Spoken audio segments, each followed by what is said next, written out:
So the next part of my journey of adding things on was then Reiki, I believe. I've done so many things. And with Reiki, I was was really connected to myself, connected to the universe, connected to everything. As I was doing, I was able to self-heal, self-regulate myself. And then when I started doing sessions, I started seeing things, and I would share that with my clients. I'm like, so I saw this, and it was meaningful to them. So now people come and they're like, what'd you see?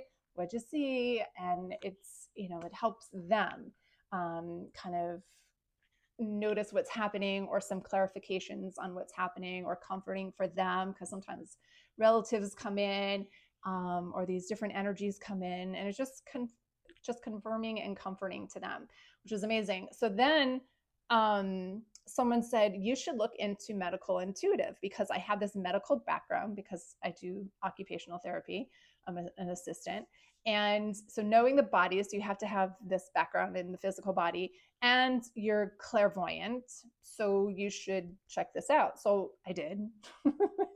And I took level 1 and level 2, and now I can do intuitive readings. I can look into the body and see that unprocessed energy. My teacher calls it energetic damage. So through this whole time, right, I didn't realize that I was moving energy, that I was healing energy, because things come in to our bodies, and when they're not processed, when they're not healed or let go, they stay in the body, right? And so they can manifest into actual physical conditions, diseases, cancers, dysfunction in the body. Right, not good. And some people, like, they go to the doctors and they can't figure out what's wrong with them. Yeah, it's unprocessed energy. That's my true believing. And I mentioned a couple times to a couple of my doctors, they're like, yeah, no. And that's fine. That's fine. I know that I'm healing this energy and getting rid of it.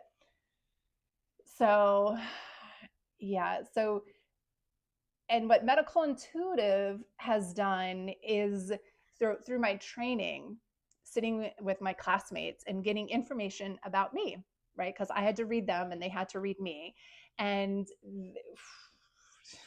just the awareness that are brought in of what they saw, which is the energies that I was holding on to, which are belief systems or things that have happened to me in my life that I had not processed, that are affecting me and how I run or how I live, right? These belief systems, who gave them to me? Why? How is it affecting me now?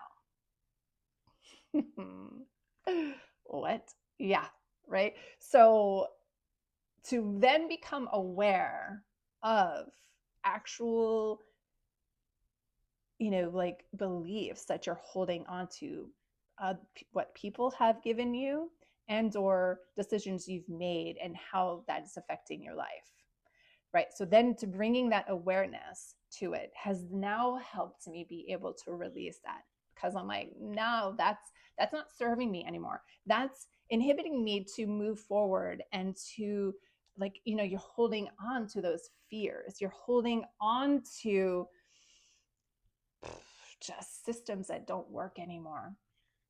Insecurities that others have given you, right? Because they give you these belief systems on their belief systems, which are insecurities of themselves, right? So the longest time I felt like I couldn't do a lot of things, or how I believed how I looked or how I did things wasn't good enough, right? Because other beliefs that people have given me.